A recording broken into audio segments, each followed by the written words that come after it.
মাননীয় প্রধানমন্ত্রীকে ধন্যবাদ দিতে হয় যে তার মন্ত্রিসভায় যাদেরকে জায়গা দিয়েছেন তাদের চিন্তা ভাবনাটাই পজিটিভ প্রত্যেকের, এবং এই পজিটিভ চিন্তা ভাবনা নিয়ে যদি এগিয়ে যায় তাহলে হয়তো দেশের একটা পরিবর্তন আসবে।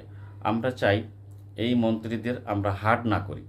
যে যে মন্ত্রণালয়ে আছে, যে যেভাবে কথা বলতেছে, অবশ্যই তারা সাধারণ মানুষের জন্য বলতেছে এবং দেশের জন্য বলতেছে, সেটাকে আমরা যার যার স্থান থেকে তাদেরকে সহযোগিতা করি। তাহলে হবে কি, তাদের কারো প্রতি বিরূপ মন্তব্য করতে হবে না, কারো প্রতি হার্ড হতে হবে না, কারো প্রতি অ্যাকশনে যাওয়া লাগবে না।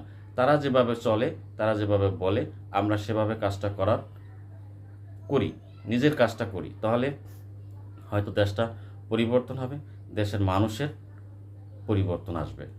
এই জন্য মন্ত্রীদের কারো একার পক্ষে দেশ পরিবর্তন করা সম্ভব না। দেশটা পরিবর্তন করতে হলে সকল মানুষের সহযোগিতা লাগবে। আপনি যদি সহযোগিতা না করেন, আপনার উপরে প্রেশার আসবে। আমরা চাই না আপনার উপরে প্রেশার দিক মন্ত্রীরা।